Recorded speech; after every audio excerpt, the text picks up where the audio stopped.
to read a story called Gustavo and Emmeline.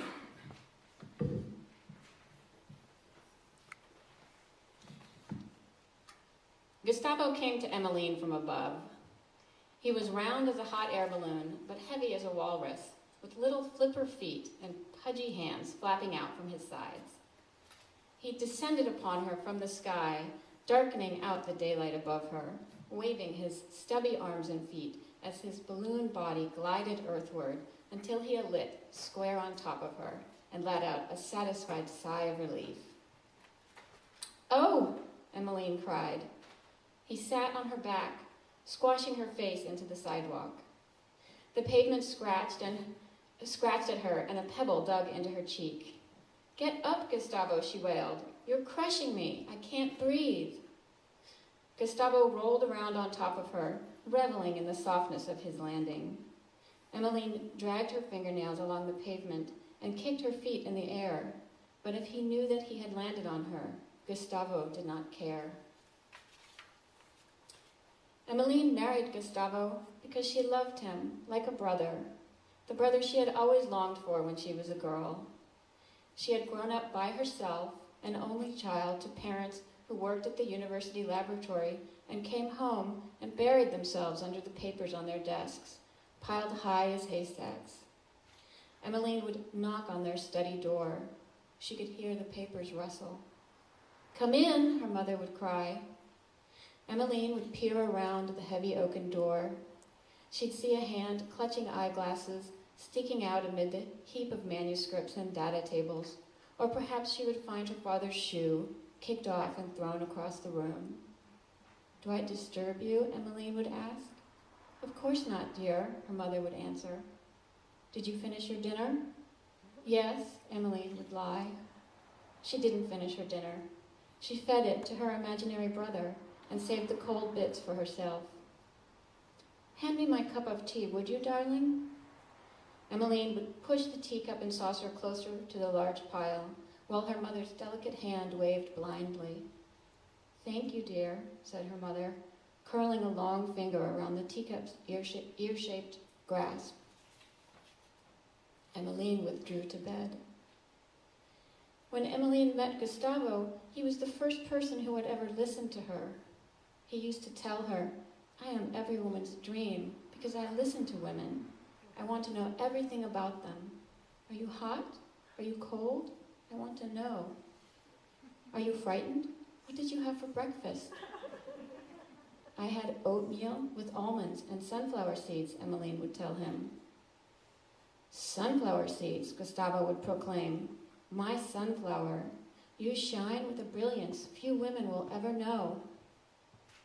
There was more. He'd like to brush Emmeline's hair, plucking out the burrs and stickums that had landed there during the day, working out the knots with warm oil. His hands were strong, and sometimes he would stroke his thumbs along the nape of her neck until she felt herself surrender. He had a big walnut bed and a patchwork quilt and flannel sheets, and Emmeline liked to burrow herself there, watching the dust motes dance in a strip of morning light that cut through the room and landed in a shiny pool on Emmeline's jacket, which she sometimes dropped on the floor. They had a small wedding in the back room of the courthouse.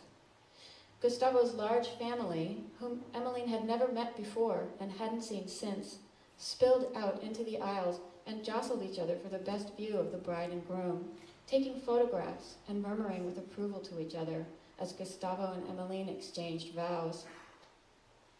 For 14 months, Emmeline was content.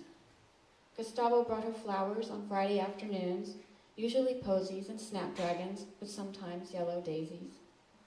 Emmeline made shepherd's pie and goulash and casseroles that filled both of them up and usually put Gustavo to sleep, head on the table.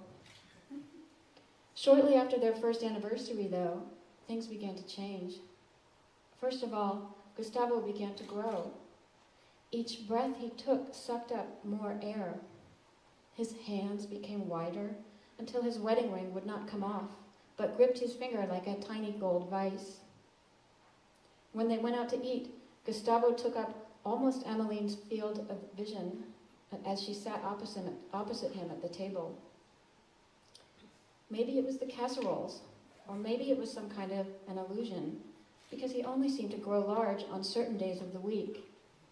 If Emmeline looked at him suddenly, turned her head too quickly, he appeared bloated, puffy, his feet even floating a bit off the ground.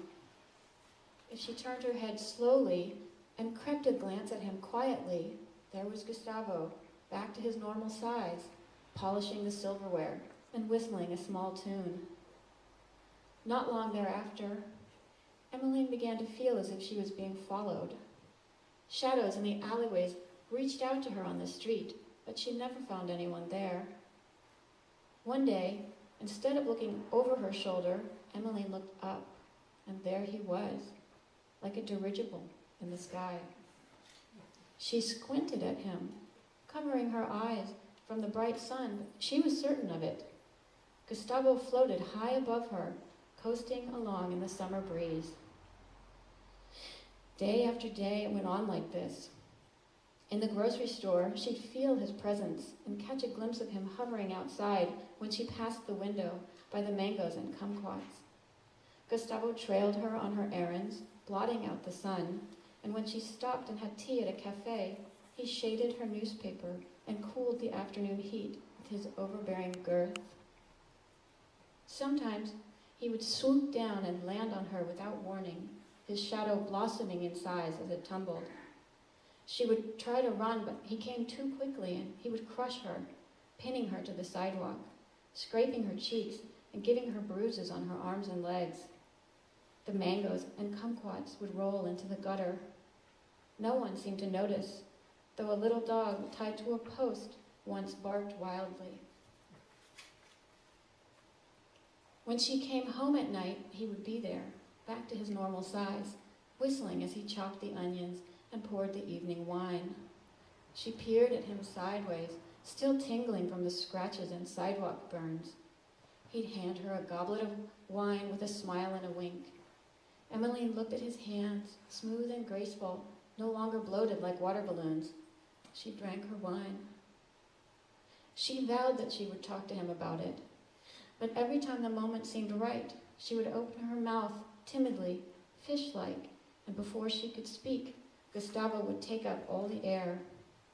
"You're my idol, baby," he would say. "Have I ever told you that?